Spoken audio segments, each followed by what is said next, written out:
Wagwan, it's Akrameth again. And today I just want to talk about, I was having a conversation with my boys, and there are so many like I basically want to talk about bad practices in the gaming industry, because it's probably talked about enough, but just my stance on it and just a few instances on why it started. And I know it's down to, publishers basically wanting the developers to reset at a certain time because they want to make their money. But if the game's underbaked or still needs more time in the oven, then you have to just keep it in the oven. And that's why a lot of devs get a lot of hate, because they have to abide by the publishers. But if we're starting off with my first instance of let's say an unfinished game, was Sonic 06 or Sonic 2006. It was just called Sonic the Hedgehog. But I remember when I saw that game, and I played through the whole thing. I was younger, I think. I can't remember the actual date of the release, but oh my god, this game was a glitchy, buggy mess. Everything was just a bit janky, and especially when you're around humans. I think the story was weird as well, like Sonic kisses a human. There was just a lot going on. But I think the main thing was, the game was just very buggy. You'll clip through the ground, even the famous silver fight. If you haven't heard someone say it's no use, if you know, but that fight, you basically have to take out Silver. But whenever you got close to him, it's no use. He would kind of glitch you out, and he'll use the force and he'll just have you like this and go, it's no use. Oh, it's no use. It's no use. Even a throw. It's no use. It's no use. It's no use. It's no use. It's no use. Take this. He'll just send you upwards into the sky, and then you'll just lose rings. But it was just such a buggy fight, and he'll just keep grabbing you, send you there. It's no use. Grabbing you, sending there. It's no use, bruh. It was ridiculous. But yeah, it's just sad that games released like that. I would still, if I did have a collection, I'd probably still get it just for the memories, because it was a funny game. But another example is Street Fighter X Tekken. I believe that released for the PS3. Or Tekken X, no, it's Street Fighter X Tekken, because Tekken characters were just on Street Fighter's playing. That game, I was so excited to play it.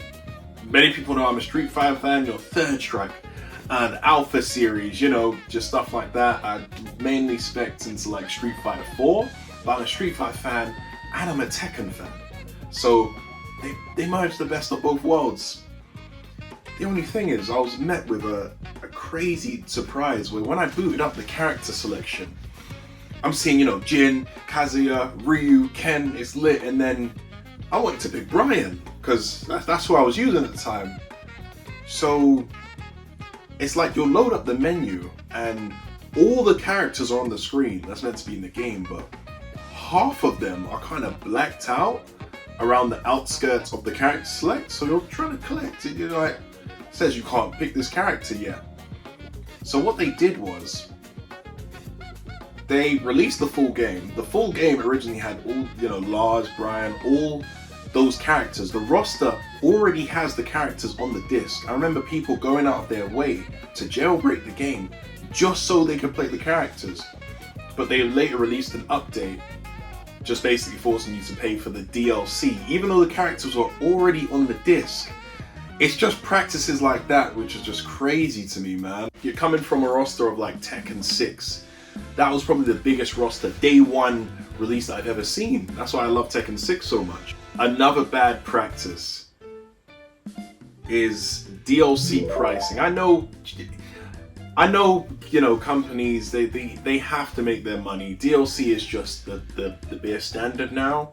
And it increases a game's lifespan. It does. It increases their lifespan by a good amount, especially for games like Call of Duty or stuff like Ghost of Tsushima. They had like the Legends mode where you could do co-op. Amazing. I would definitely, I'd play that. I have the game. But an example of this was Dead or Alive 5. So, you know me, I play a lot of fighting games, but oh my days, like,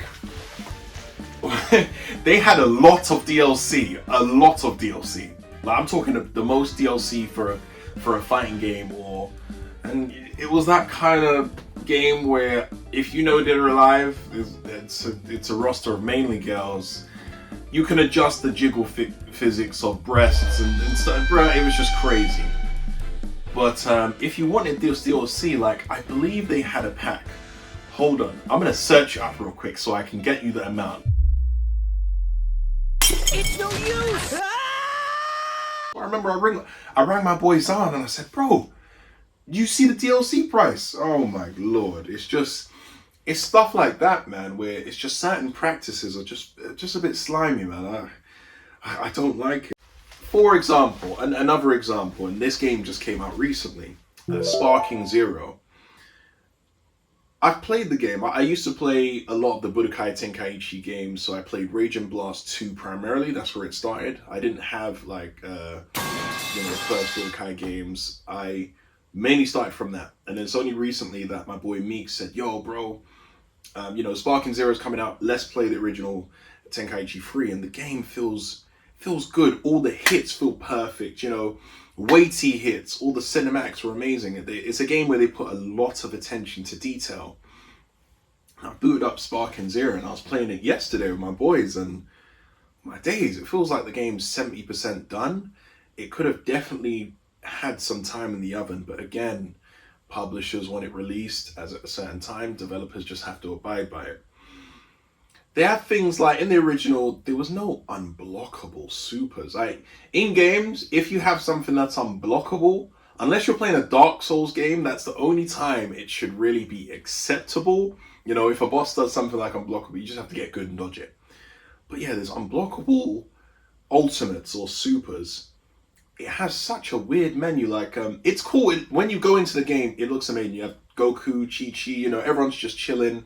And when you go to different parts of the menu, it kind of flies to different areas, but depending on how the game has to load up everything in, all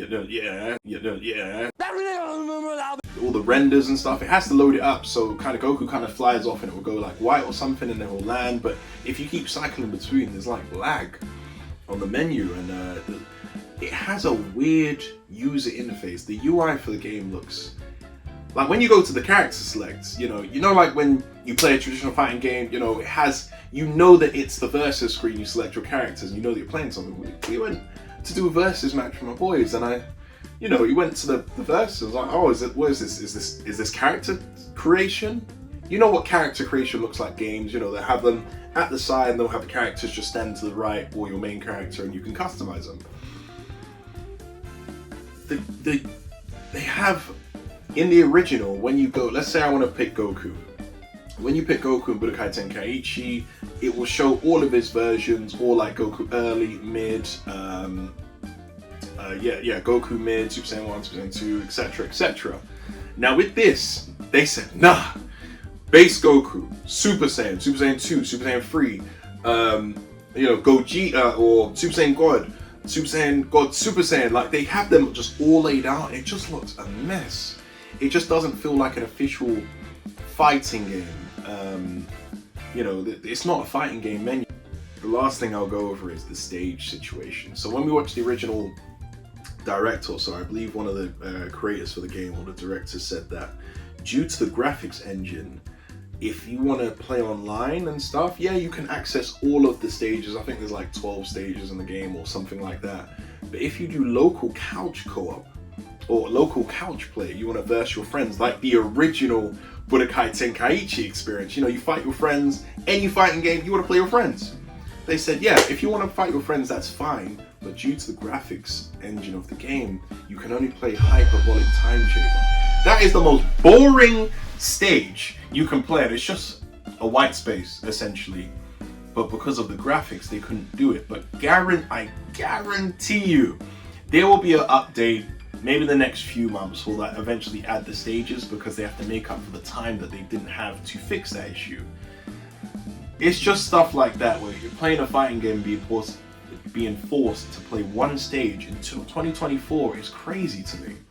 But that's just my opinion. You know, let me know what you guys think about like certain practices. Probably games I haven't heard of that have done the same kind of thing, but it's sad that the love of, you know, the passion is disappearing because we have to, you know, developers have to abide by the publishers. But I find myself playing a lot of indie games just because of there's just a level of finesse, and they take their time with it, and you can tell it's, you know, there's just more passion now, which is quite sad. If you haven't played it and you like games like Super Mario 64 or Super Mario Sunshine, play A Hat in Time.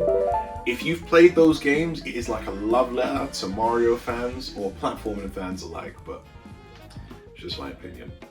I appreciate you even taking the time of your day to watch my video, man. If you haven't already, subscribe and like and turn the notifications on. All my socials are below as well, including my art page where I do graphics, art, and logos. I appreciate you rocking with me, and thanks for watching my video, man. You enjoy the rest of your day.